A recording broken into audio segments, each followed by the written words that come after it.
To everyone on the West Coast, good morning.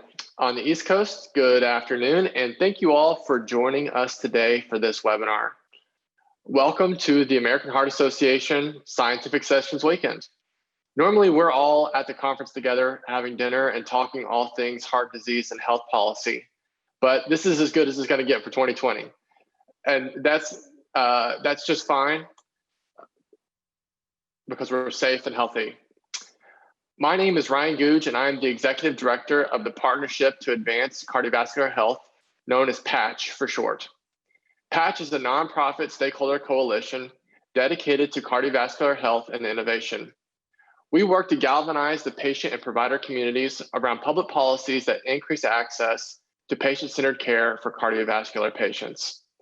Thank you for joining us for our final webinar of 2020 titled Unmet Needs for Heart Failure Patients. Step one in all health policy work is raising awareness about disease states and identifying unmet needs for the people that need access to care, patients. And that is what we're aiming to do today. Before we get started, some thank yous and a couple of housekeeping items. First, I want to thank our generous sponsors who have made today's program possible: Amgen, Cytokinetics, and Novartis. I also want to thank the National Coalition for Women with Heart Disease and Amy Friedrich-Karnick, as we'll be hearing from some of their women heart champions today. Amy, I know you're on the webinar, and I'm giving you a virtual high five. Thank you for your partnership. You'll see below the live stream screen a Q&A box. This event is a virtual town hall, and it can't be a town hall unless we have questions. So we encourage you to ask questions as they come to mind. We're not going to be holding questions until the end of the webinar, so please don't wait to submit them.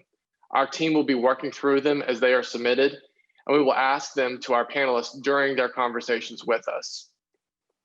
We are also looking to identify today unmet needs for heart failure patients. So I want to encourage our audience to type into the Q&A box your thoughts on unmet needs for heart failure care. We will be issuing a report and a set of social graphics based upon today's discussions, and your input can help inform those final products. Today's program is broken into 3 sessions. Our first session I'm calling Heart Failure 101. We'll discuss the basics of heart failure care and heart failure. Our second session will be with Dr. Lanfear and Dr. Patel, where we will unpack some of the current therapies and unmet needs for heart failure patients. And then finally, we will hear from a couple of heart failure patients themselves about managing their heart failure. We have 5 speakers today. Dharmesh Patel is the president of the board for the Partnership to Advance Cardiovascular Health. He's a practicing cardiologist in Mississippi and a stalwart advocate for heart patients around the country. We will also hear from Dr. Alanna Morris. Dr. Morris is a heart failure specialist in Atlanta, Georgia. And we will also hear from Dr. David Lanfear. Dr. Lanfear is an advanced heart failure cardiologist at Henry Ford Hospital in Detroit, Michigan. And as I mentioned, we'll also be joined by 2 women heart champions, Lori and Tannie, who will talk to us about being diagnosed with and managing their heart failure. If you're familiar with PACH, then by now you're familiar with Dr. Dharmesh Patel, PACH's president and advocate-in-chief. When Dr. Patel isn't working with us at PACH, he's helping patients at the Stern Cardiovascular Clinic in South Haven, Mississippi. I want to say before we get started that Dr. Patel agreed to take this position as president of the board about 3 years ago. And I don't know if he knew how much of his time we would actually ask of him. But we honestly couldn't ask for a better partner and spokesperson for what we do. So for that, Dr. Patel, thank you so much. And the floor is yours. Ryan, thank you so much. Those are very kind words. And more importantly, welcome everyone to this important program. I'm certainly glad to be here. My name is Dharmesh Patel. I'm a cardiologist practicing in Memphis, Tennessee, and South Haven, Mississippi, some of the most prevalent areas for cardiovascular disease. In October, PACH convened its 3rd annual Cardiovascular Health Policy Summit. And at that virtual meeting, we outlined important topics that affect patients and caregivers dealing with cardiovascular disease. We discussed the coronavirus response and its impact on cardiovascular care, the 2020 elections and how they shape our future policy, innovation, health technology assessments, and how they impact access to care, and what patient-centered care looks like in practice. These are complicated subjects, but a simple message seemed to shape every topic and conversation for this year's summit. That message was that this year, 2020, has presented enormous challenges for cardiovascular health. And frankly, this couldn't come at a worse time. In many cases, medical care for conditions like heart disease, diabetes, high cholesterol, or heart failure has lapsed, either because patients are afraid of contracting the coronavirus or because life during the pandemic has forced them to lay their own health concerns aside. Even before COVID-19, our nation's cardiovascular health was hurting. Consider these sobering facts. Someone in the United States dies from heart disease every 36 seconds. About 800,000 Americans have a heart attack, and 1.5 million are diagnosed with diabetes every single year. That's a diabetic diagnosed every 17 seconds. 93 million Americans have high cholesterol, but only half are taking medications to control it. And within the last few years, after decades of improvement in cardiovascular health, we saw progress begin to fade. In fact, deaths from heart disease stopped declining and started increasing. I'm saddened to say this may be the first time in history the older generation may actually outlive the younger generation. Coupled with an aging population, we are witnessing the results of this ailing cardiovascular health in the explosion of heart failure patients that we are seeing today in clinics across the country. Today, about 6.5 American adults live with heart failure. As America's population continues to age, live longer, and survive more cardiovascular events, the prevalence of heart failure in the US is expected to grow greater than 8 million by 2030, increasing the total cost of care by 120% to almost $70 billion. According to the CDC, more than 13% of the US death certificates mentioned heart failure in 2018. 1 in 8 deaths from heart disease in the United States have heart failure as an underlying cause. 90% of those deaths are in people aged over the age of 65. Diagnosing heart failure in patients is difficult because oftentimes it does not exist inside a vacuum. In fact, patients with heart failure are often navigating other issues, high blood pressure, diabetes, obesity.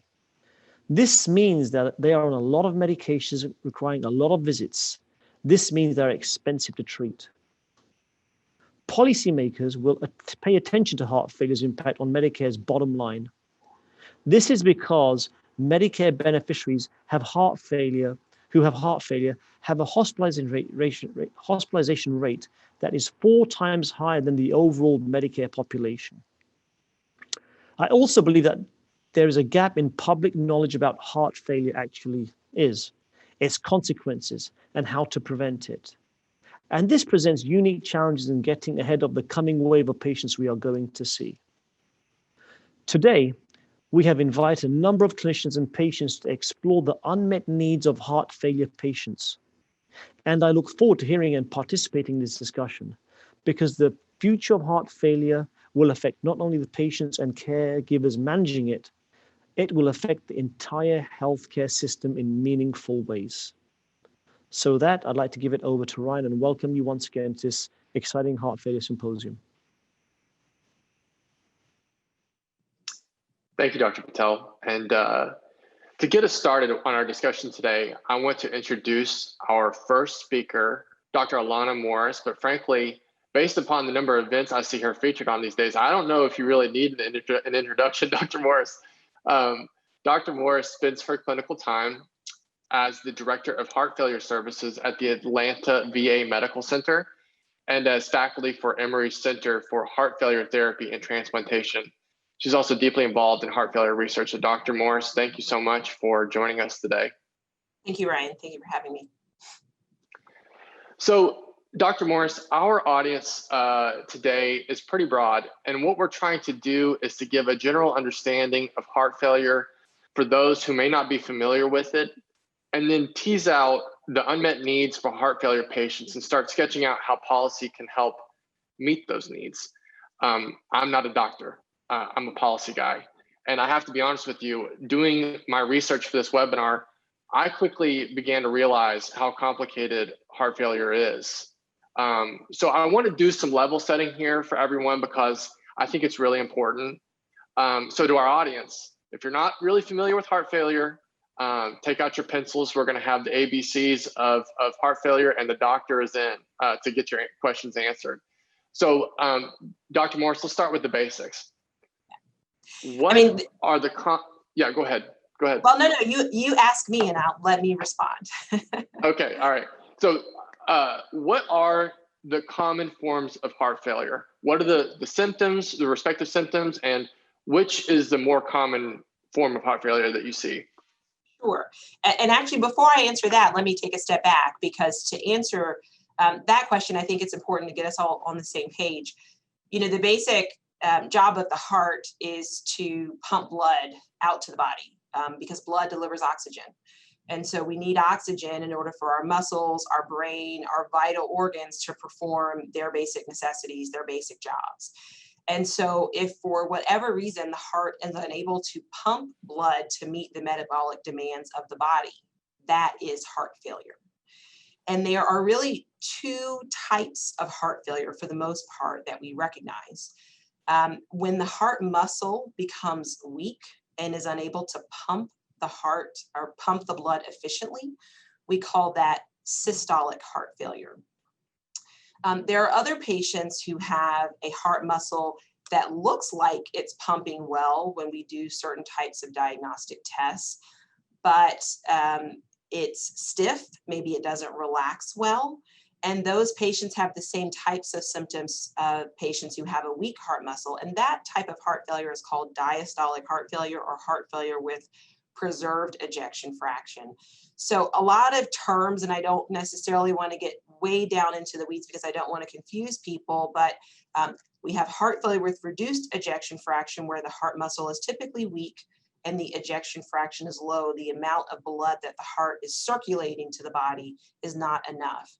Versus heart failure with preserved ejection fraction, or diastolic heart failure. We don't like that term as much anymore, where the heart failure is sometimes because the heart muscle has become stiff and isn't able to relax well. The bottom line is that those patients have the same types of symptoms.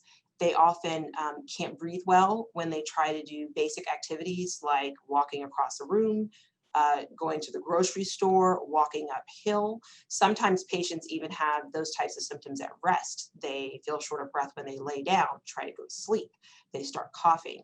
Many of our patients start swelling up with fluid. They have swelling in their legs, swelling in their belly. And these types of symptoms can really impair their quality of life and really make it very difficult for them to function, which is why they come to the hospital so often, as Dr. Patel was mentioning at the beginning of the panel. So, Dr. Morris, can you paint a picture for us of what a typical heart failure patient looks like? You know, age, race and ethnicity, gender, kind of break down, you know, generally speaking, what we think of as a typical heart failure patient. Yeah. Classically, we thought of heart failure as a disease of aging. And so for the most part, heart failure tends to be something that happens as you get older. There are certain risk factors that are more common in people with heart failure, risk factors like high blood pressure, diabetes, being overweight or obese. And because those risk factors tend to be more common in older people, we used to see heart failure develop most commonly in people who were older, like older than age 65. Because now, as Dr. Patel was mentioning, unfortunately, particularly in America, our population is getting those risk factors at younger ages. We are starting to see heart failure develop in people below the age of 65, so in younger patients. And there are some patients who develop heart failure even when they don't have high blood pressure or diabetes or obesity or coronary artery disease, blockages in the heart arteries.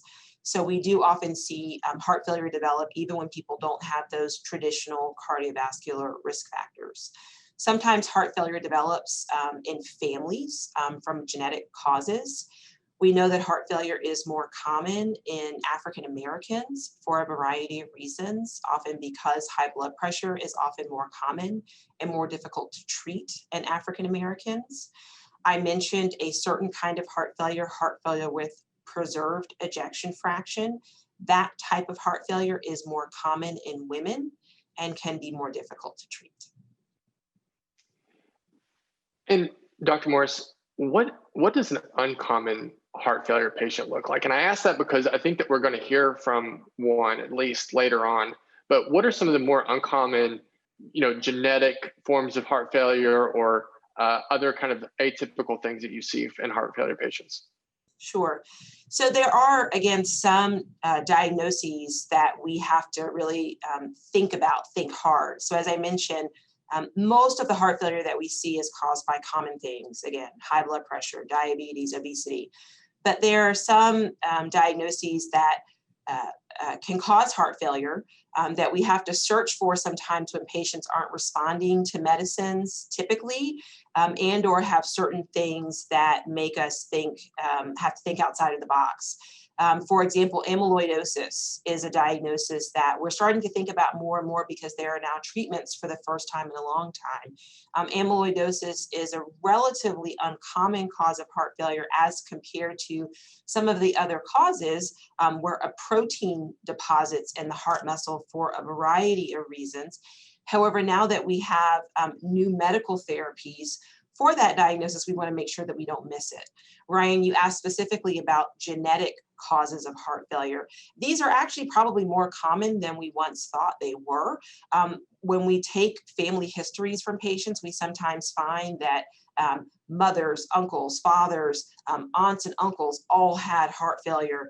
And when we find that type of family history, we want to make sure that everybody in the family has appropriate screening, like an EKG and an echocardiogram, which is a heart ultrasound.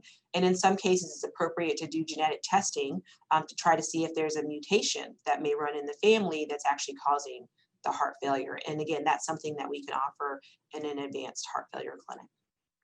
So you mentioned screening, and I have a three-part question here. I'm going to actually ask you all three parts so that you can unpack kind of where I'm going with this. So the first part of this question is, how do you typically diagnose heart failure?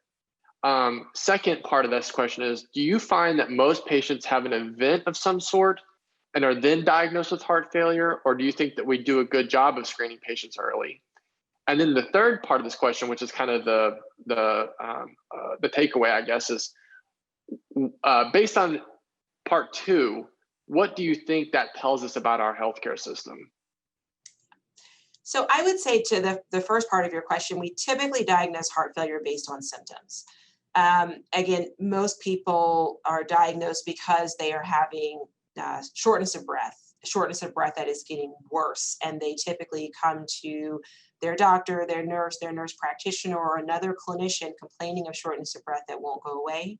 Oftentimes that shortness of breath is coupled with leg swelling or other symptoms, and they may get an EKG, an echocardiogram, or another diagnostic test to try to confirm a clinical suspicion of congestive heart failure.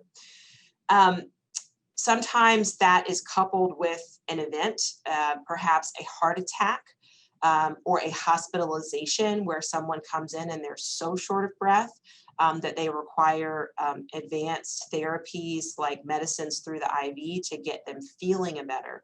So many times patients receive that diagnosis of heart failure for the first time when they are in the hospital because of severe symptoms or a severe event versus having that diagnosis made in a clinic setting when they are more stable.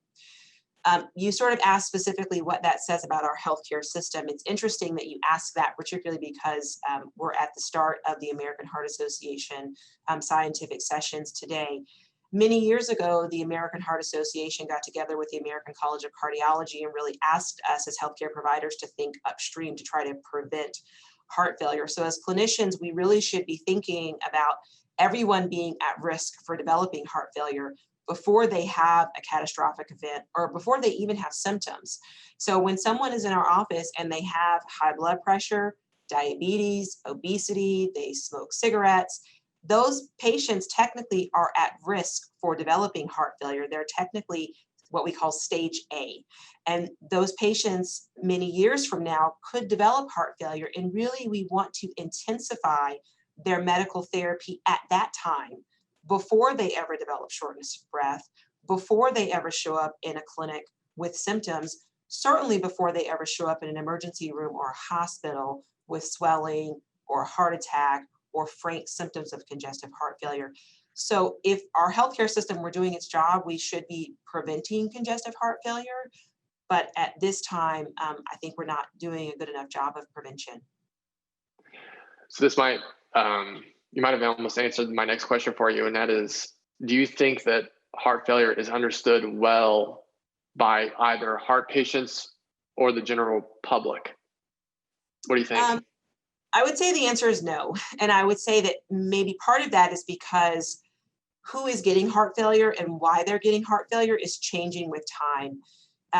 Many years ago, probably not that long ago, our focus in terms of public health was really related to getting people to quit smoking, getting people to manage their cholesterol, to prevent coronary artery disease, so to prevent heart blockages. And we actually did an incredible job of that. If you look at prevention of ischemic heart disease, meaning heart disease from heart blockages, we did a phenomenal job.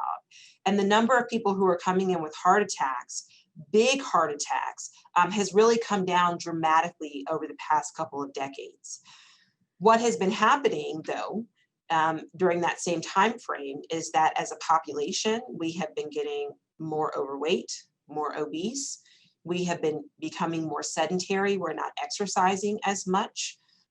Because of those two things, we're seeing more high blood pressure. We're seeing more diabetes. And when you look at the causes of heart failure, you can actually get heart failure from diabetes, from obesity, from high blood pressure, even if you don't develop blockages in the heart arteries. And so if we don't get control of those risk factors in our population, we are going to see more and more heart failure develop with time from those risk factors, even if people aren't developing heart blockages as the cause of their heart failure. So we've got to take better care of ourselves as individuals. We've got to increase our physical activity. We've got to get our weights down. We've got to get our blood pressures under control. Again, we've got to focus on the prevention in order to get the numbers down to prevent people from developing heart failure. So prevention obviously is going to be a big topic for today. Let's talk a little bit about the patient pathway, because typical patient, does not see a cardiologist or a heart failure specialist, right? They're generally working with their PCP. So, do folks see their PCP and then they're referred to a cardiologist and then to a heart failure specialist? And how can our healthcare system, you think, kind of push that, to the PCP so that we're getting in front of, these risk factors earlier? What's your take? What's your thoughts on that? Yeah, I mean, that's $1 million question. And we struggle with that even in the heart failure community, because if we think about the number of people, at least 6.5 million people, even at this time, who have heart failure, there's not that many heart failure specialists in this country. So there's no way that the heart failure specialists can take care of the number of people that we have currently who have heart failure in this country. So we absolutely have to do this as a team with our primary care colleagues, with our general cardiology colleagues. So this is going to be a team sport for sure. We have to all feel comfortable taking care of these patients who, quite frankly, can be very sick. And again, that is related to prevention, understanding the different types of heart failure and what medications are appropriate, making sure that patients are on the right medicines at the right doses, sort of in the right combinations, not only making sure that the clinicians understand that, but also making sure that the patients understand why they need to be on those medicines, that we listen to patients when they have certain side effects. And then if we feel like patients are on the right medicines and they're still not doing well, they're still having a lot of symptoms, they're still getting hospitalized, that then they're referred to specialists like a cardiologist or like an advanced heart failure specialist, if that's appropriate. I think, we don't want to turn patients away, but again, we're sort of in a situation where, again, the number of patients that are out there is probably too much for every single patient to be seen by a heart failure specialist. But we certainly want to work together as a team to make sure that everybody gets the care that they need. So, heart failure has a complex web of symptoms, as you recognized earlier, you talked about. And so it can be easily misdiagnosed. And I think we'll hear that from one of our patients later in the program, especially at the primary care level. You know, go to the PCP, you're having shortness of breath, and they say, well, you have an upper respiratory infection, whatever it may be. So how do we prevent those kind of misdiagnoses? I mean, I tell patients all the time, and again, Ryan, I take care of heart failure all day. So this is all I think about all day long and sometimes all night long. So, I mean, I'll put that disclaimer out there, but you're absolutely right. We see patients who sometimes have gotten 3-4 rounds of antibiotics for an upper respiratory infection when in fact it was heart failure the entire time. We see patients who've gotten their gallbladders taken out for pain in their, what we call right upper quadrant, their, sort of upper side, when really it was their heart failure. And we would love to be able to prevent things like that. I tell patients, you know your body. And so if your clinician has given you appropriate treatment for what their first thought was, and that treatment didn't work, and you are still having the same symptoms, we probably shouldn't go through a second round of therapy for that same diagnosis if that's not the right diagnosis. There's so much information available online. Shortness of breath certainly can be caused by many things, but again, heart failure is not uncommon. And if a person has the right set of risk factors, again, high blood pressure, diabetes, obesity, a family history of congestive heart failure, swelling, abdominal swelling, those types of symptoms should suggest at least a consideration of heart failure as a diagnosis. And again, you don't have to be old to have congestive heart failure. I have patients in their 20s, in their 30s, and their 40s. So you don't have to be a 65 or a 75-year-old to have this diagnosis. So I would say to patients, if your doctor or your nurse practitioner or whomever has given you a round of antibiotics and you're still feeling the same symptoms, you're not getting better. If you've seen a GI specialist and you're not getting better, listen to your body. You may need to seek a second opinion. If you have an insurance that allows you to refer yourself to a specialist, do that, because many of the tests that we use to diagnose congestive heart failure are non-invasive, an EKG and an echo. They're very easy to get. And again, these diagnoses can usually be made pretty easily. It's just a matter of thinking of that diagnosis and ordering the appropriate tests. What I'm hearing from you really is that, the importance of the clinician-patient relationship is really important, for everyone, but especially people with heart failure. And advocating for yourself as a patient is of the utmost importance as well. So another thing you mentioned there is, we've talked about a little bit is, if you are dealing with heart failure, a lot of times you're dealing with diabetes, hypertension, high cholesterol, and they're specialists for each of these conditions. And so a lot of times heart failure patients are seeing an endocrinologist, they're seeing, a cardiologist, they're seeing a lot of different doctors, a lot of different clinicians. So the question then becomes, who's the point of contact for patients with comorbidities? And is there enough coordination between the care team, in your opinion, to optimally manage a patient? Or what are some best practices for maybe a patient to make sure that they're getting optimally the optimum help they can from their clinician team? Absolutely. I'm very lucky because I work in a large academic medical center where we have one electronic record where when one of my patients goes to see their primary care or their endocrinologist, if they're within our system, I can see that clinician's notes. I can see that patient's med list and what got changed. And so it's able for me, I'm able to see that continuity. For patients whose clinicians are spread across multiple systems where the clinicians are not able to communicate easily with each other, the care can be fragmented. And that can be very frustrating for both the patient as well as the clinicians taking care of them. I would encourage patients to do a couple of things if they are in a system where their clinicians are not able to sort of communicate directly. Number one, always keep a list of your own medications and keep up with any changes that your clinicians make to your medications. Not only keep up with a list of the changes, but understand why. If your clinician takes you off of a medicine or starts you on a new medicine, understand why they are making that change so that you can communicate that to your other clinician. Ask your clinicians to send copies of their notes to each other. Ideally, the primary care clinician would sort of be the point of contact, But many times as patients, medical care gets very complex. For instance, for my patients with very advanced heart failure, oftentimes we become their primary care clinician, for lack of a better word, because our patients are so sick and they do have so many comorbidities. That being said, their primary care clinician is still incredibly important, because I don't usually order, for example, mammograms or colonoscopies, very important age-appropriate screening. So we really do need coordination of care to make sure that everything that needs to get done gets done, and gets done in a timely manner. So if we have a situation where patients can get their care in a system where clinicians can communicate with each other effectively, that would be ideal. Again, the need for a universal healthcare system, a universal electronic record would be amazing. But since we don't have that, patients really need to sort of write things down, make sure that they understand when changes are being made, and be able to communicate that with their clinicians, so that clinicians can sort of keep track of that as well. So I have a couple other questions for you, but I'm going to go to the Q&A, because we've actually gotten some questions into the chat here, Dr. Morris. Do patients with blockages and heart failure have the same symptoms as patients with heart failure who do not have blockages? Question from the audience. They can actually. So patients with blockages often have chest pain, for example, as a presenting symptom.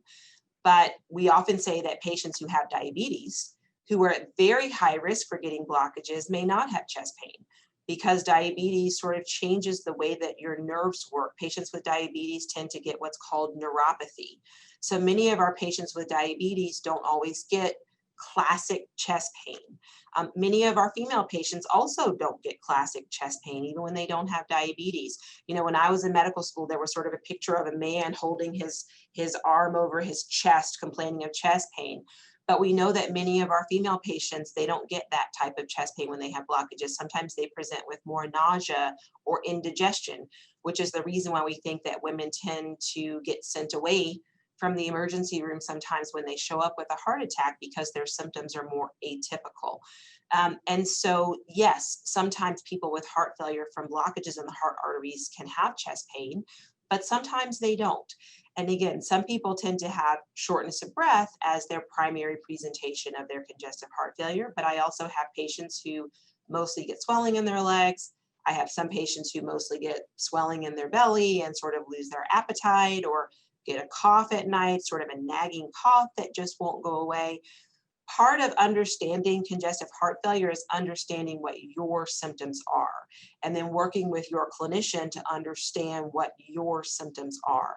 And this is one of, I think, the benefits of being in a heart failure practice, so that we get to know each other and get patients to understand exactly what their kind of heart failure exacerbation looks like, so that they can say, my cough is back, I need more diuretics, doc. And we work to sort of maintain their fluid status to get rid of those symptoms. So let's talk about a real current event here, something that's top of mind to everybody right now with COVID-19. Yeah. So currently we're hearing and seeing a lot of reports where people who have had COVID-19 are now suffering from damaged hearts and suddenly are having heart failure. Have you seen any of these patients? And can you expand on this a little bit and tell us what you're seeing in the clinic? Yeah, I mean, Ryan, I told you and Jasmine yesterday, I'm actually in the hospital taking care of patients this week. So we're definitely still seeing a lot of COVID-19. We are seeing patients coming in with respiratory failure, heart failure on top of their pre-existing heart failure, quite frankly, shock, because this condition is so severe for certain patients. And it's a real nightmare, quite frankly. Patients are just as sick as we've ever seen them. And again, I take care of very sick patients on a daily basis. It's tough to know what this is going to look like long term. I'm taking care of a patient right now who has long-term damage to his lungs from a COVID infection that he had a few weeks ago. We're seeing patients with renal failure who need dialysis, who have, again, sort of scarring in their heart muscle from prior COVID infections. So this is going to be something that we're going to have to follow over many months to years to see what the long-term damage is going to be. Everybody has to wear a mask. We're going to all have to do our parts, because we're seeing the number of cases, unfortunately, continuing to rise in our country right now. And we are absolutely still taking care of patients with very severe illness in the hospital right now today. I've been doing it all week. So final question for you, to the heart of this webinar. When you survey heart failure care, in your opinion, what is the one unmet need that most immediately needs to be addressed for heart failure patients? I would love to see patients get more aggressive care sooner. When you look at our societies, again, the American College of Cardiology, the Heart Failure Society of America, the American Heart Association, we have put out very clear guidelines for many, many years now in terms of what medications patients should be on, what the target doses are, what side effects to look out for. And those guidelines are actually rapidly changing because we are actually in a situation now where there are more and more medications to offer people because our industry colleagues are trying to give us more medicines to treat this condition. And yet oftentimes I see patients come into the hospital and they're not even on the medicines that have been around for decades. And that's a real failure, in my opinion, of our healthcare system.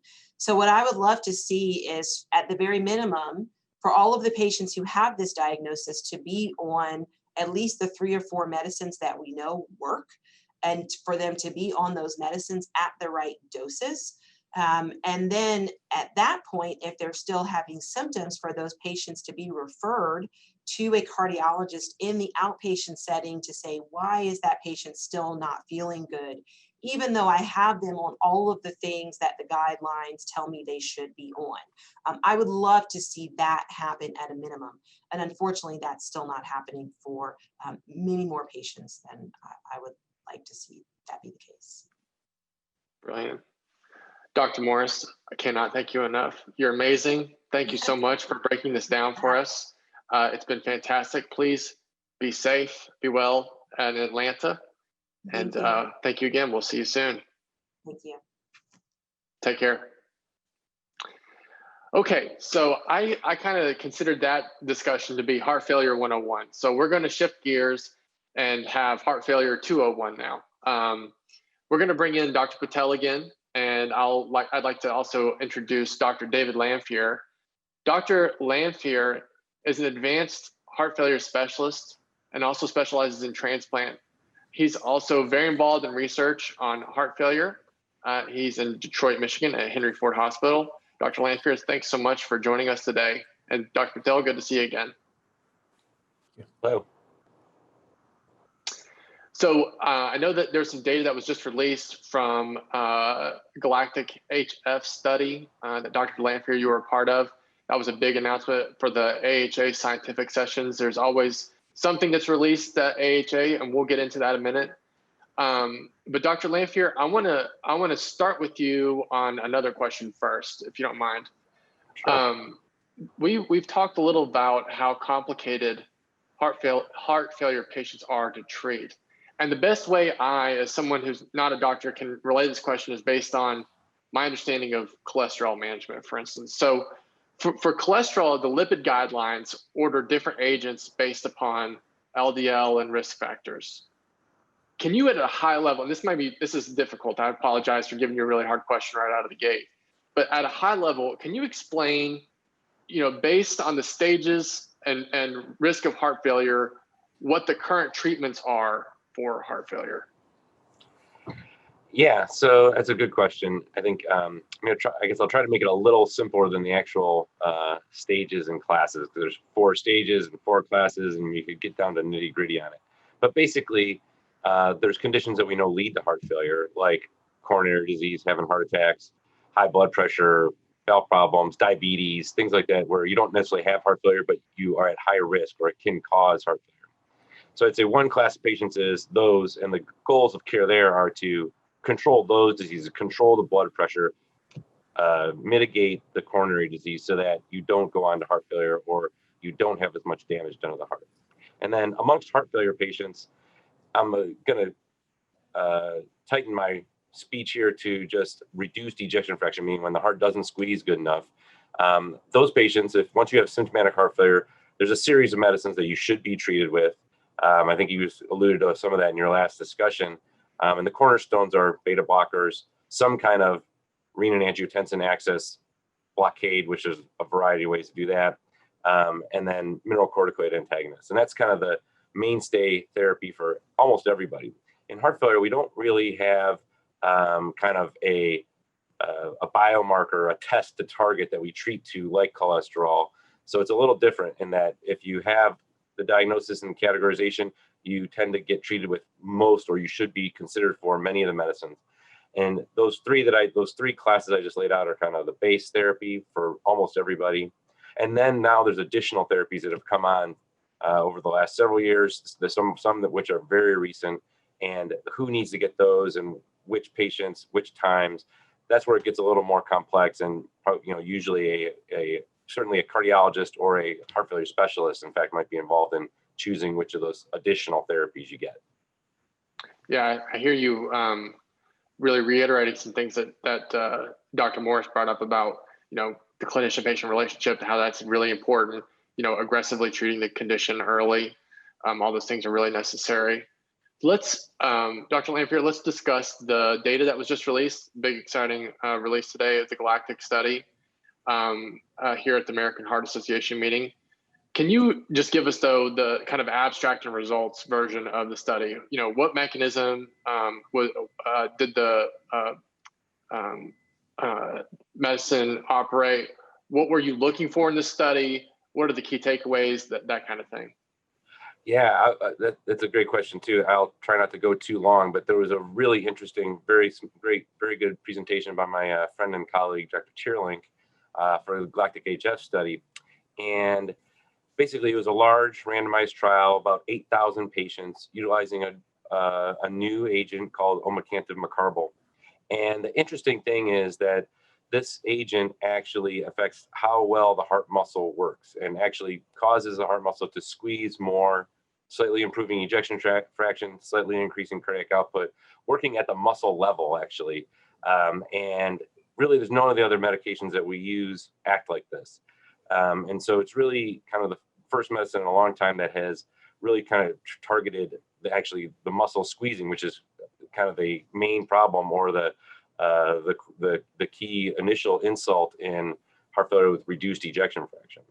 And the study, so they enrolled patients in a wide variety of settings, both in the hospital and ambulatory patients, randomized them to the drug treatment, and then looked at how patients did over time. The primary outcome being time to first heart failure event, usually a hospitalization, but could be another urgent event, or cardiovascular death. And the study actually met its primary endpoint, had about an 8% reduction in the risk of that event occurring. When we dug deeper into it, there was not a survival benefit. Cardiovascular death by itself did not seem to be affected. But interestingly, there's also some future work that needs to be done. One particular subgroup seemed to have more benefit than another, meaning actually specifically people with worse ejection fractions, lower squeezing function, appeared to have an enhanced benefit in the subgroup analyses. And so I think that's something that we have to look further into.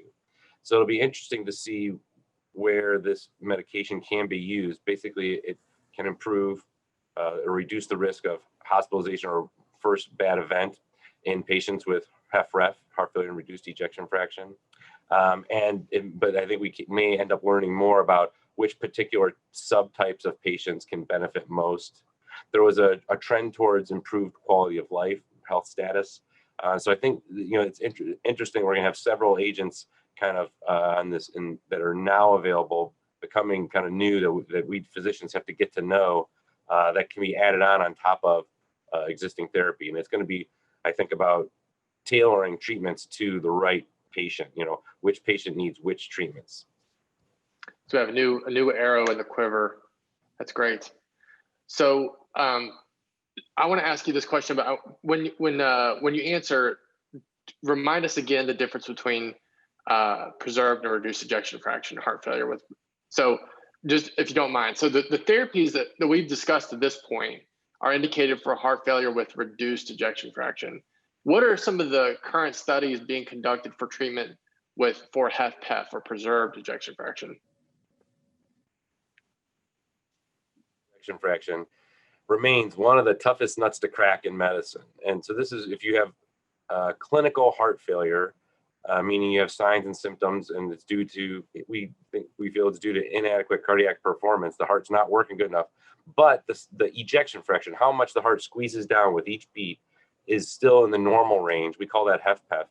And we have yet to have a successful clinical trial, truthfully, in HFpEF, whereas we have a series of agents that have been shown to improve, reduce mortality or improve quality of life, or both, in HFrEF.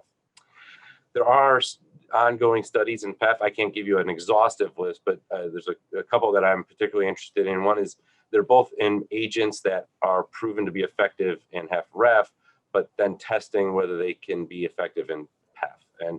And actually both, many of these are in the setting of hospitalized patients, because this is something that we commonly encounter is patients coming in the hospital with exacerbated heart failure, yet with a normal range ejection fraction. They have HFpEF.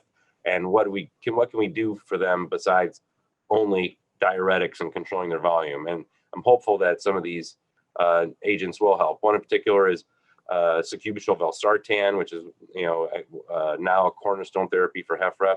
And then there's actually several in the SGLT2 inhibitor class, and I think those are a new and kind of hot topic in heart failure with a reduced ejection fraction, and we'll see if it pans out for preserved ejection fraction heart failure. So if you were to, why do you think it's that HFpEF is so hard? Why is it such a difficult nut to crack? What's the reason for that? Yeah, well, if I knew the exact answer, then that'd be the $1 million question. But the bottom, I think what most of us think in the field is that preserved ejection fraction heart failure is actually kind of an amalgamation of several different underlying disease processes. And when you attack one part of it with a particular medicine, you might not be getting at the whole thing. Yet it manifests similarly with similar symptoms. In fact, in heart failure with reduced ejection fraction, to some degree, is like this, in that there can be many different causes, but there is a common pathophysiologic pathway that we kind of understand, in that most of our therapies target that successfully. In HFpEF, it looks like there's several different areas where your body cannot be working well, and it has to do with both not just delivery of blood to the body, but also these same patients can have trouble with how the heart interacts with the vasculature, how the oxygen gets from the vasculature to the tissues. And so there's several different steps. Actually, there's some interesting data out that most patients with HFpEF have multiple areas where there's an abnormality in terms of oxygen getting from the air into their tissues. And again, there's been confusing results on the existing clinical trials, and none that are clearly positive. So I think basically we are still trying to learn more about what is the underlying pathophysiology for each patient, and there's going to be some variety across the spectrum of HFpEF. Some people where weight is a big issue, some people where stiffness of the heart is a big issue, some people where stiffness of the vasculature is a big issue, some people where other things like kidney function or tissue oxygen usage or even mitochondrial function at the muscle level is part of the problem. So it's a long-winded answer to a tough question. You're getting to heart failure 301 and 401, but I appreciate it. That's very helpful. Okay, Dr. Patel, you're not gonna get off the hook here. I've got a question for you. So Dr. Lanfear just mentioned the SGLT2 inhibitors. And so the SGLT2 inhibitors are indicated for type 2 diabetes. They've demonstrated a benefit for reducing cardiovascular death. But my question to you is, again, level setting for the audience. Can you explain what an SGLT2 inhibitor is and the type of patient that you prescribe an SGLT2 inhibitor for? Yeah, an SGLT2 inhibitor is a sodium glucose transport inhibitor. And to make it simple, it basically reduces it's a glucoretic. It reduces the renal glucose threshold, i.e. you have more glucose being excreted from the kidney than it normally would, causing what we call glycosuria or more glucose in the urine. But the amazing thing about this story is really in 2015, it actually inadvertently, via request by the Drug Safety Monitoring Board, was asked to show some safety data. But what we found out was the first of the SGLT2 inhibitors in 2015, which was published in the Lancet showed actually a reduction in cardiovascular events. And since then, we've had a flurry of SGLT2 inhibitors which have shown improvement in terms of cardiovascular events, improvement in terms of patients who have a low heart ejection fraction and survival, patients who have reduction in progression of kidney disease. So I'm sure, Dr. Lanfear would agree that the SGLT2 inhibitors have been welcomed. And as providers now, we're not using them just as, quote, sugar-lowering medicines for diabetes, but more importantly, we are using them to help these patients who have diabetes. And in fact, more recently, the most recent data shows that we should even be using it in patients who have weak hearts who do not have diabetes. So that's an amazing thing. Think about a cardiologist, think about giving a sugar-lowering type medicine to a patient who does not have diabetes with documented studies showing improvement in survival. So yes, just as Dr. Lanfear and Dr. Morris said, as providers, we are extremely excited. The angiotensin receptor neprilysin inhibitors was one new therapy. The SGLT2 inhibitors have become another new therapy class. And as was mentioned just by Dr. Lanfear, the galactic heart failure is another new mode of action. So we didn't really have a lot of new therapies for heart failure in the last 20 odd years, I'd say. But in the last 2 or 3 years, it's exploded. And as providers, we're excited. And more importantly, we want to give these treatments to patients who hopefully can have reduction in heart failure. So Dr. Patel, let's unpack that a little bit. So first of all, I want to ask you, so you mentioned you practice in Mississippi, it's the heart attack or stroke belt of the country. So tell us, what's the typical heart failure patient look like that comes to you, and how advanced is their heart failure? It's a loaded question because, as what Dr. Morris said before, that patient has certainly changed in the last 2 decades or so. And what I mean by that is with things like childhood obesity, with things like diabetes happening at a much earlier age, with our society becoming more and more inactive, we have realized that heart failure is presenting earlier, I think, and in all minorities, all patients, it's very, very sobering. So I wouldn't sit here and say there's one type of patient that we see it in. And let me just go back a bit and digress. Remember, heart failure is the #1 DRG diagnosis in America. That is, it's the #1 hospital reason for admissions. And let me also say that of the million heart failure admissions that we have every single year, 500,000 are due to HFrEF, people that have a weakened heart. So my point being, we are dealing with the #1 admission reason in the whole of the United States, with, as you said earlier, billions and billion dollars in terms of healthcare costs. Mm-hmm.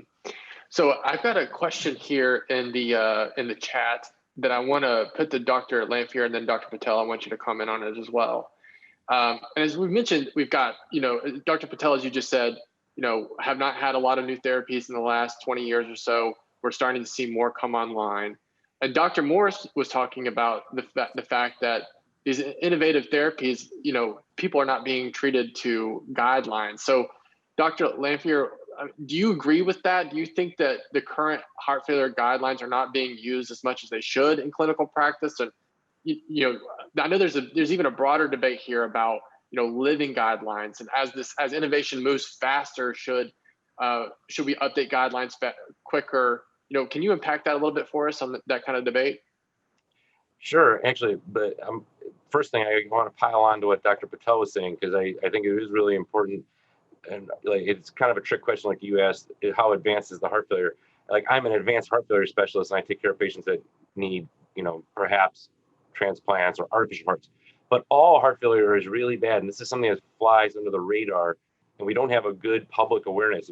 So I think one of the key problems is a lack of public awareness of how severe heart failure is. The average new diagnosis of heart failure, we measure the survival in about 50% at 5 years on average. And I don't think people understand this. It is like a cancer or something that is that bad. Even regular old heart failure is a very bad problem that people need to really engage on. I think that's the lack of public awareness about that is really a key problem for all of us.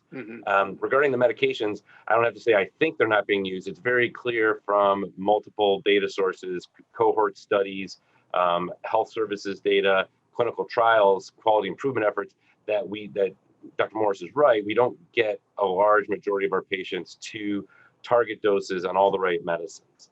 and a lot of that is that we just need to do a better job. And so there's various efforts to try to do that. I think the flip side is that we have 3, 4, 5 different classes of medicines that improve survival. Most of those lower blood pressure. And then we have several more classes of medicines that can improve outcomes. And there is a limit to how much you can put on a patient, how much patients are willing to take, how much blood pressure they have to work with. And so I really think that the next generation step, the thing we have to do is get a lot smarter about who needs which medicines. And we don't really know that yet. This gets into personalized or precision medicine.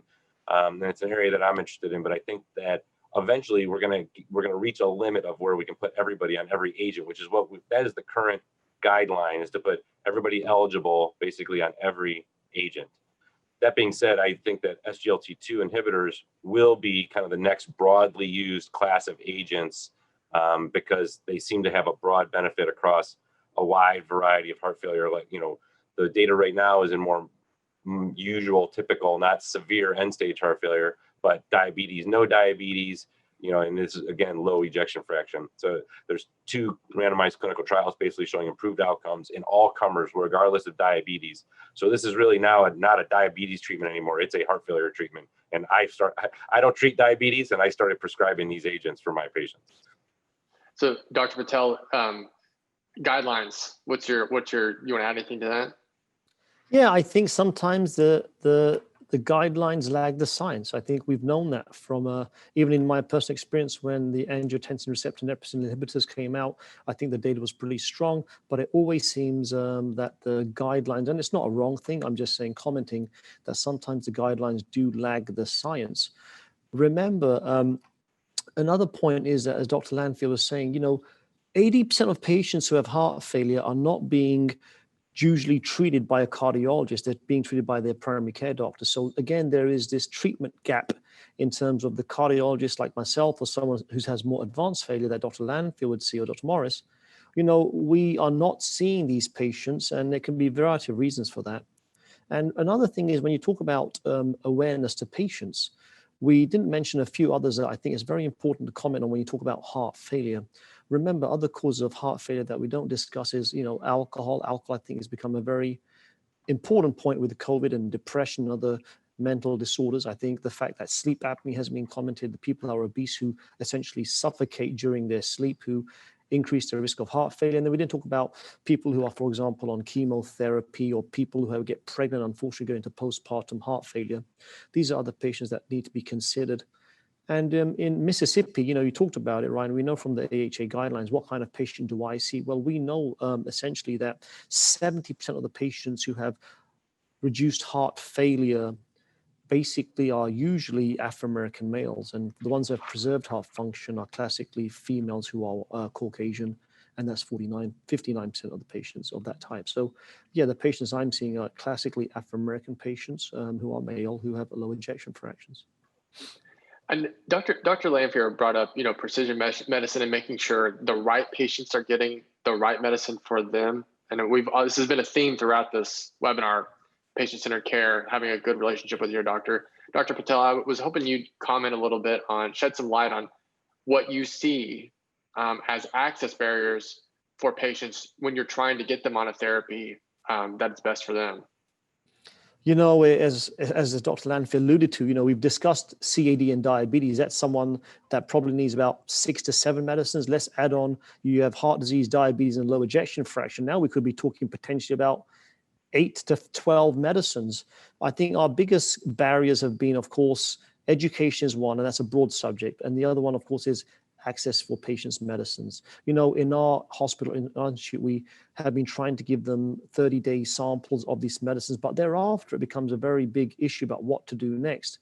But I think the other key point that I know Dr. Lanfear would agree is transition of care, and the fact that only 50% of the patients who get discharged from the hospital are seeing a provider in the next 1 week. So that tells me that we absolutely need to do a better job on making sure these patients come back, educate them, make sure they're taking the right therapies, what are the access issues there, how can we help them, etc. Dr. Lanfear? Yeah, 100%. I mean, that's kind of the standard now, or at least the recommendation is that we would see somebody within a week of after a heart failure exacerbation. And again, this is one of those things that highlights how tough heart failure is. If you just take all comers in the hospital, and at the time of discharge, that group of patients has a 20% risk of death within 1 year. And I don't know that primary care physicians and certainly the patients really realize what kind of high risk situation you are in. And then obviously we have to be able to try to see these patients, and we don't do an ideal job of it. So there's plenty of blame to go all around, but obviously we want to educate patients while they're in the hospital, tell them what to look for, get so they know their medicines, they're memorized, they got them with them, and then get back with your physician soon, because there's a vulnerable period right after hospitalization where you can boomerang back into the hospital, or things will continue to go downhill. Mm-hmm. Let's pull back and go back up to 30,000 feet for a second. I've got a question in the chat that I think is really interesting here. What would be the impact on the incidence level of cardiovascular disease if we made dramatic improvements in addressing the epidemic of obesity? Dr. Lanfear, I'll let you take that first. I don't think that I know the answer to that, but I'm sure someone has tried to calculate it. To me, the major impacts of obesity that I see are on blood pressure and on diabetes, and then the diabetes and the blood pressure in turn cause all kinds of then subsequent problems. So I certainly there would be a huge societal impact if you could control weight.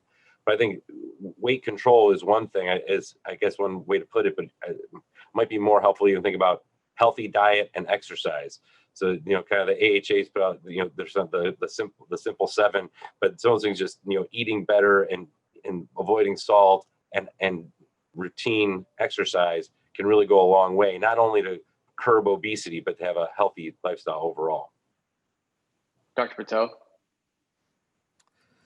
Yes, I mean, that's exactly what I would say. At one point, I want to just make sure we all understand is, we're going to talk about readmission rates and how bad the fact that about a quarter of patients who get discharged from the hospital get readmitted in 30 days. I do want to make a point that, as providers, as hospitals, as care systems, we are now being accountable for these issues. And what I mean by that is, in 2018, there were 2,573 hospitals that actually got penalized because they were above the standard of care in terms of readmission. $564 million in payments by those hospital systems. And there was actually 485 hospitals that actually got the 3% maximum penalty. So what I'm trying to say is, as providers, as healthcare systems, we are all now being held accountable for treating heart failure, and more importantly, penalties for patients who keep getting readmitted above the standard of care. So I want to, we kind of went out with Dr. Morris on a question about COVID-19. So I want to do that before I ask you all the final question. COVID has sparked a telemedicine revolution. I think that everybody recognizes that now. This, it's really, and I think the encouraging thing is that what we have done with telemedicine in the last 8 months or so has really shown a light on what's possible when everybody's aligned on what needs to happen. You can really have brisk change. So my question is, and Dr. Lanfear, I'll throw it to you, and then Dr. Patel, if you can follow up. For heart failure patients, especially ones who are discharged from the hospital, do you think that telemedicine can and will play a critical role in reducing these readmission rates that Dr. Patel is talking about? Or what's your thoughts on general heart failure management and telemedicine? Yeah, I definitely think it can help, and there's a growing role for telemedicine, and it can be defined very broadly. I think specifically in terms of heart failure hospitalization, there's remote hemodynamic monitoring devices now that we are utilizing more and more that can help. It's been proven that they reduce the risk of rehospitalization because you're monitoring when patients' volume status is getting out of control. And this does better than just the old-fashioned way of asking people how they feel and having them weigh themselves and things like that. I did also, but telemedicine in terms of telehealth visits, that also is an easier way sometimes for patients to connect with their physician. You don't get the physical exam like you usually do, but in terms of how people feel and reminding them about their medicines and education, you can do all that stuff remotely without having to come in. So I think that telehealth is going to continue to expand. It's not a complete replacement. It's not a magic bullet or anything, but there's definitely all kinds of roles with increasing monitoring, wearable devices that are going to be coming down the pike. And so this is going to be part and parcel of medicine going forward. And there's a lot of people interested in how to leverage it towards the benefit of our patients. Dr. Patel? Yeah, I certainly agree with all that. A lot of those 50% of patients who don't make it back to the primary care provider, they have all different kinds of issues, maybe access, maybe they live too far from the hospital, no one to bring them in. So yes, telemedicine will be helpful in that situation. I also would like to add, having someone like a home health aide go to their houses, teach them, educate them about daily weights, salt restriction. What does salt restriction truly mean? I mean, what does fluid restriction mean? These are all simple education points that we need to make simple for our patients to understand so that we can reduce events, because as mentioned, and I want to reiterate, as providers and as healthcare systems and as an industry and as the country, we are trying our best to stop the readmissions of these patients, because once someone goes into the hospital, they're 6 times more likely to have further decline in an event than someone who has heart failure but has not been to the hospital. So these people classically have a slow, trembling down snowball effect where they get worse and worse and recurrent admission. So we're trying with these new medicines, with new therapies, to try to avoid that from happening. Final question for each of you. Give us the big thought. When you survey heart failure care, Dr. Lanfear, in your opinion, what is the one unmet need that most immediately needs to be addressed for heart failure patients? And Dr. Patel, you can't use the same thing that Dr. Lanfear says, so listen carefully. Well, I'm gonna cheat because I was watching Dr. Morris. I think her suggestion was a very good one, and just getting paid. I think it is an unmet need, getting the patients on the current medicines that we know should be used. I guess, but adding to that, I want to double cheat and not pick one thing. I think understanding and therapeutics for HFpEF is probably the biggest current unmet need, because we just don't know what we're doing and how to fix that. And then if I could really get to it, I would say that the solution, the broader solution to both of those, is trying to figure out which particular agents a certain patient should be on, or certain subgroups of patients should be on, so that we're better tailored. Great. Dr. Patel, you can cheat too, I guess. Yeah, I think alluding to that, I think the fact that we need to get access of these medicines to our patients. Number 2 is the undiagnosed, one of the number 1 cause of heart failure, which is the silent killer, I suppose, is sleep apnea. A lot of patients have obesity. 1/3 of patients who have sleep apnea are not obese. 1/3 of patients who have sleep apnea do not snore. And I think up to 80% of patients who have 50% of patients who have heart failure have sleep apnea. So I would say access to medicines and making sure that we don't miss sleep apnea as a cause of heart failure. Great. Well, Dr. Lanfear, you're new to PACH. We really appreciate it. Thank you so much for being here. Dr. Patel, thanks again for giving so much of your time to us. It's been a fascinating discussion. I've learned a lot. I know our audience has learned a lot. So thank you guys both for being here today. Well, thank you very much for inviting me. Honored to be here. Thank you. So the next part of our program here, I'm gonna send to Jasmine Patel, my colleague, with the Partnership to Advance Cardiovascular Health.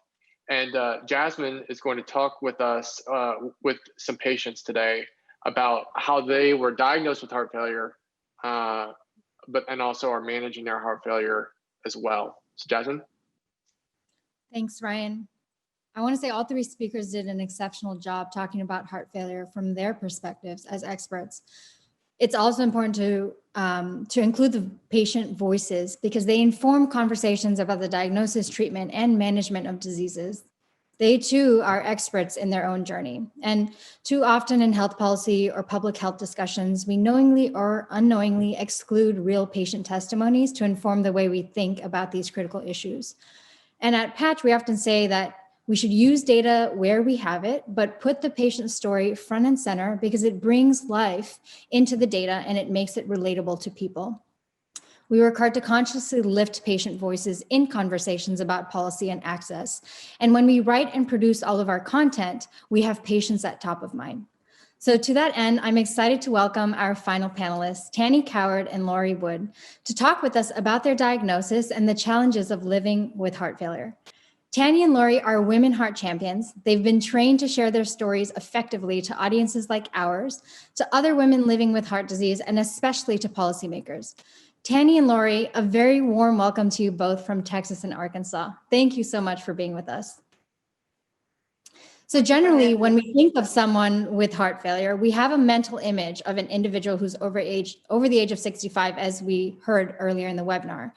And typically those people deal with chronic diseases like obesity, diabetes, and high blood pressure, to name a few. What I'm really alluding to here is that you both don't fit the typical description of someone with heart failure, as we can all see. You guys look stunning. And our audience listening to us today, they don't know this, of course. So really, we brought you here to share your stories, how you got to your heart failure diagnosis. And, we really want to hear the ins and outs of that. Before I start asking the questions, I want to remind our viewers to please continue asking questions. I will do my very best to incorporate them into this discussion. So Tannie, I'd like to start off with you by recounting your family heart history and tell us about the events that led to your heart failure diagnosis. Thank you, Jasmine, for having me and giving me the opportunity to share my story. In regards to my family history, my dad died of a massive heart attack at the age of 45 years old. And I have a brother that's 2 years older than me. He was diagnosed with congestive heart failure at 48 years old. So in regards to my family history, that's where we started with the congestive heart failure. But of course, I did not associate any heart disease with me. Okay, thank you, Lori. So Tannie, what about you?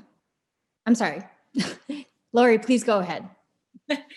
Yeah, as Jasmine said, I'm Lori Wood. I live in Arkansas. I have 4 adult children, and including a son-in-law. I am married to my high school sweetheart, and I'm a writer. I was diagnosed with heart failure with reduced ejection fraction just about 5 years ago this week. It was Thanksgiving week of 2015, and I was fatigued and nauseated, and I was having trouble breathing, especially when I was laying down. And, it was a busy week and it was a short week. And so I went to convenient care. I went twice. The first time they gave me an antibiotic, then they gave me an inhaler. And then I just didn't get any better. And then Thanksgiving Day, I was just really not able to get out of bed. I remember thinking, this is the sickest I've ever been. And which was strange for me because I'm very healthy otherwise. I've never been in the hospital except to have my babies. I wasn't on any prescription medication at the time. So I made an appointment with my PCP the next day thinking, I bet I have pneumonia. And he immediately ran diagnostic tests and identified that I had heart failure. So I was admitted to the ICU, and I stayed there for 2 weeks. And that included being flown to Cleveland Clinic for a consultation. Through all of that, I learned that my ejection fraction was 6%. I had a very enlarged heart. And the best they can tell, the heart failure was from an unknown cause. They ruled out things like genetics. I had no family history. I had no risk factors. I had low blood pressure, great cholesterol. I wasn't overweight. I had no comorbidities. And the best they can tell, it was just from a virus. Wow. Yeah, it's so interesting hearing both of your stories. They're just so radically different. Tannie, as you said, you have a family history and have a congenital form of heart failure. And Lori, it may have been caused by a virus. So it just goes to show how complicated heart failure is and how varied truly it can be. Lori, you mentioned the other day when we first spoke that when you were first diagnosed, you didn't know the difference between a heart attack and heart failure. Can you please share that story with our audience? I think it's important for them to understand this, especially from a patient perspective. And can you tell us what you think the level of understanding is among people about heart failure? Yes. Well, I think if a heart failure patient is anything like me, they were just in shock. I was in shock because I went within hours from thinking I was going to see my family doctor and maybe get a steroid shot to hearing a cardiologist I'd never met before telling me I was going to need a heart transplant.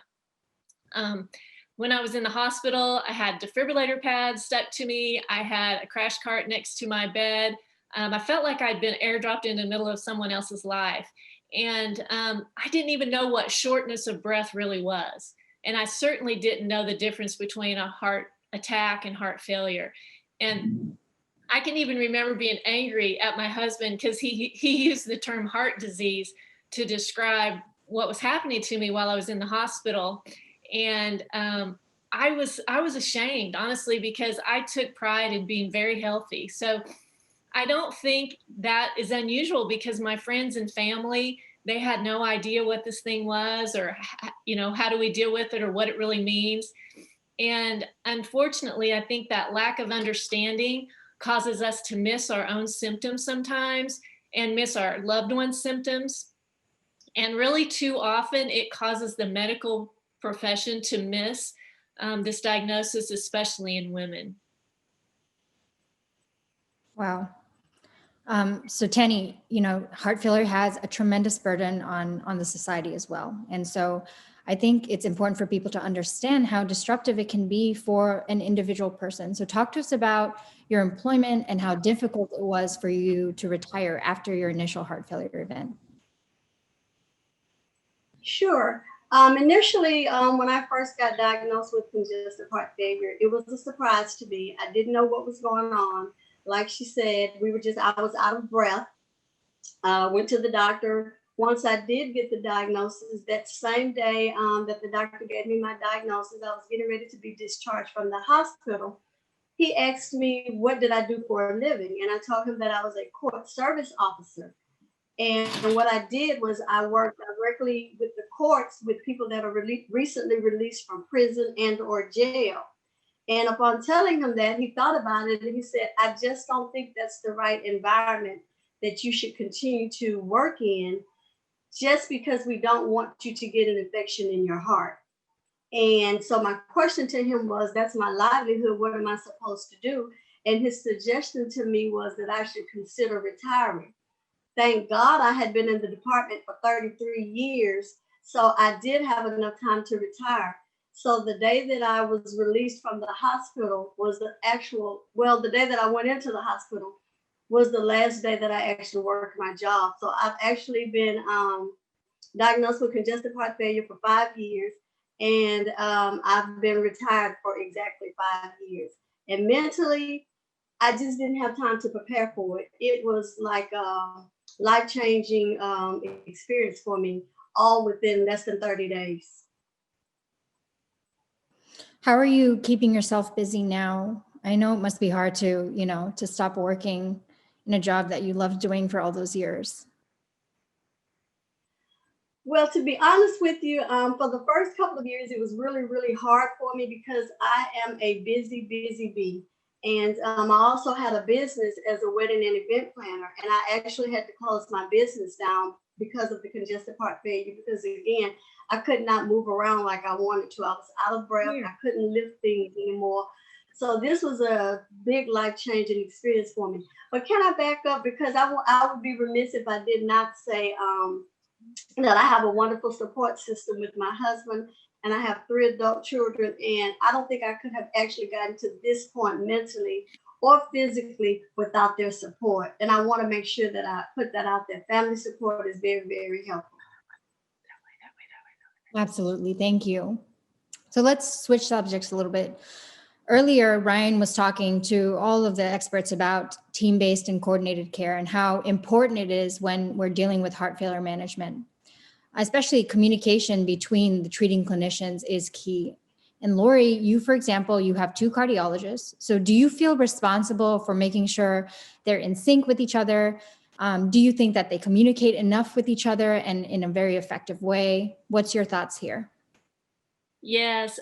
So I have a local cardiologist, and I also am followed by a cardiologist at the Cleveland Clinic. And they have two different, I guess you'd call them electronic message boards or websites, because they're associated with two different hospitals.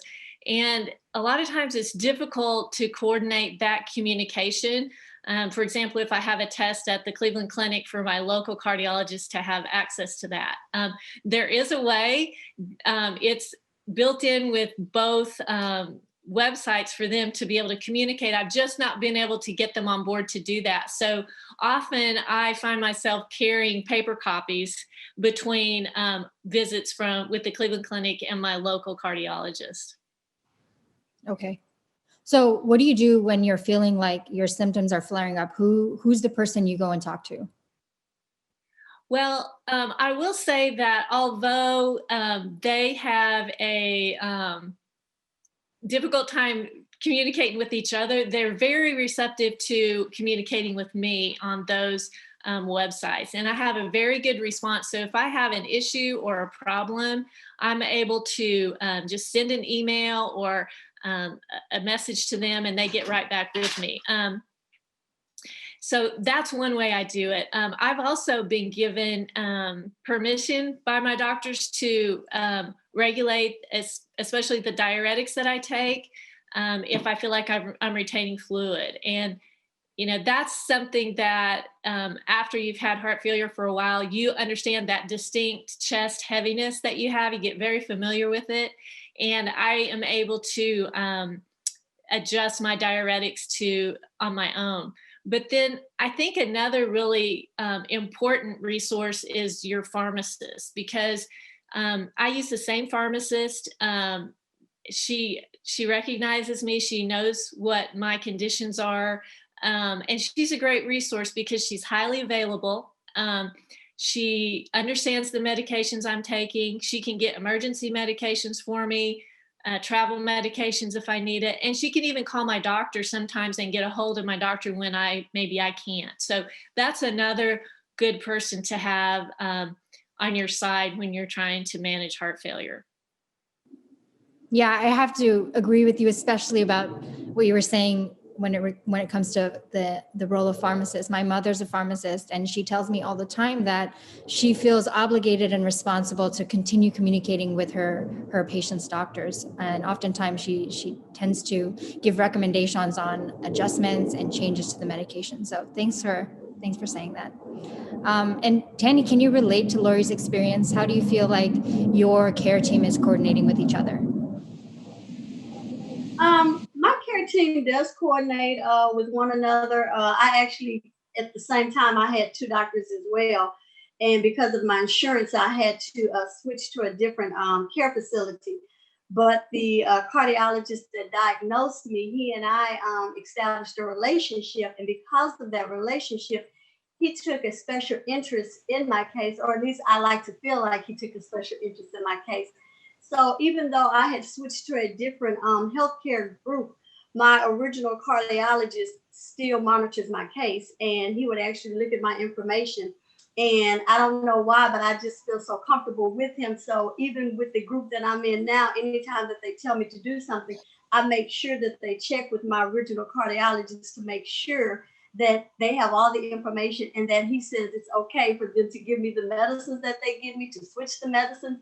So yeah, it is very important for them to communicate, but it's even more important for you to feel comfortable with the doctors that you're working with, so that when they're making decisions and they give you information, you feel comfortable enough to receive that information.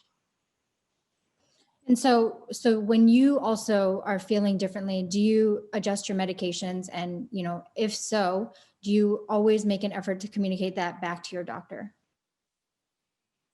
I've also been given the opportunity to adjust my meds. I've been doing this for 5 years now. And I always say, sometimes you're your best advocate. And yes, you can have the heaviness of the chest. What I do, or how I monitor my fluid intake, is I weigh myself every morning. And if I notice a weight change, then I know it's time for me to adjust my diuretics, and I will take an additional diuretic. And when I weigh myself the next morning, if I notice that it was weight gain, which 9 times out of 10, thank God it has been, then I know I'm on the right track. I have not, thank God, had to do anything other than adjust the diuretics. So yeah, I do have the opportunity to adjust my meds if needed. Great. Thank you. So let's touch on medication access. Lori and Tannie, first, how many medications are you currently taking to manage your heart failure? And have you ever had any difficulty accessing those medications? Let's start with Lori. Yeah, so I take an ARB, a beta blocker, a couple of diuretics, sometimes 3, and then several over-the-counter supplements. As far as availability, I've had a little bit of problem with the ARB that I take because I don't think it's one that a lot of people in my area are taking. And here again, it's where it's helpful to really know your pharmacist, because she realized a couple of times when she was having problems filling my prescription that she needed to stock that. And she said, if you know you're going to be taking this, I'll make sure I have it on hand. And also she was able to call around to different pharmacies when she didn't have it and was able to fill that prescription. So having that relationship with her was very helpful for that. For access, when I was first diagnosed, I felt like it took a little while for insurance to sort of catch up with what was going on with me. And, but once they did, we were okay until, an employer changed insurance carriers and we had to start again. But as far as them covering the cost, with trips to Cleveland Clinic and our local cardiologist, we're almost always over our out-of-pocket max. So we maybe aren't as concerned about that as some others who might not meet that max in a year. Okay, thank you. Tannie, what about you? Well, for me, it was quite a bit different. Like I said, I immediately retired from my job. And with me retiring from my job, the benefits kind of changed because I went into a different bracket for my benefits. So with that being said, my out-of-pocket part just for my insurance was $550 a month. And that kind of got a little expensive. So we had to switch insurances.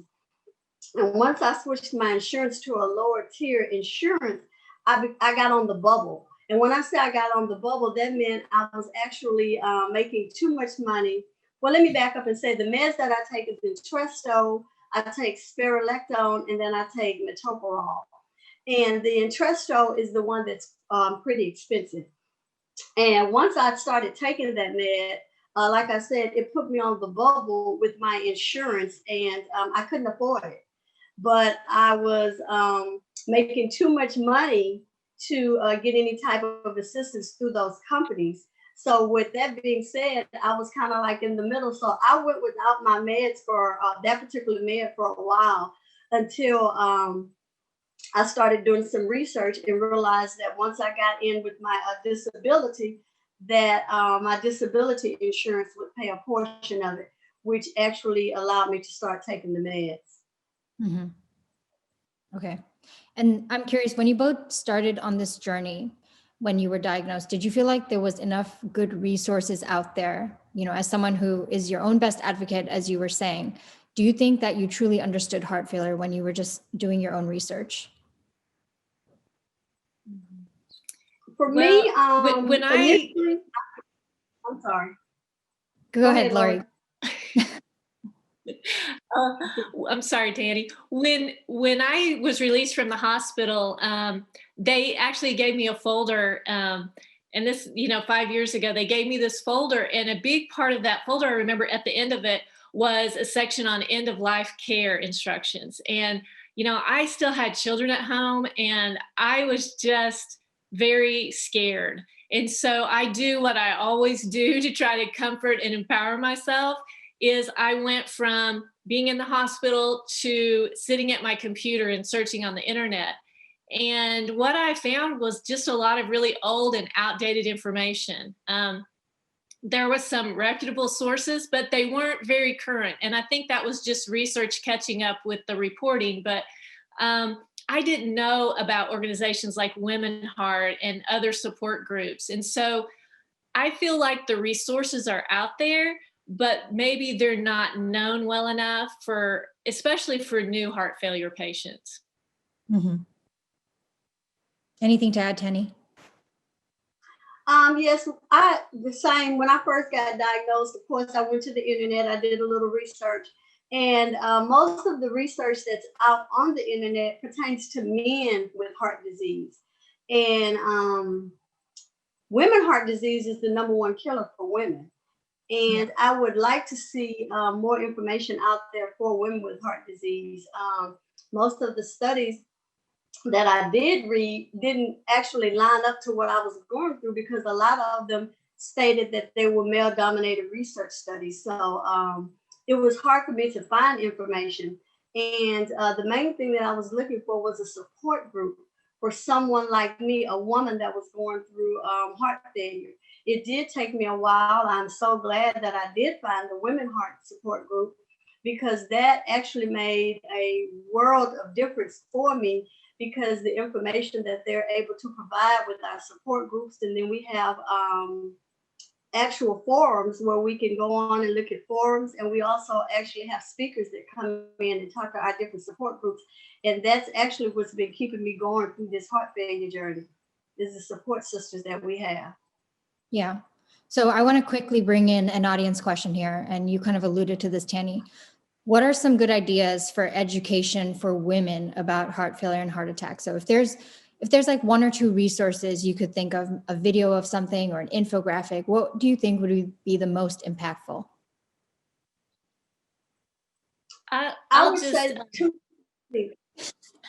I would say 2 things. I would say the first thing is to speak to your cardiologist. Tell your cardiologist exactly what you're looking for.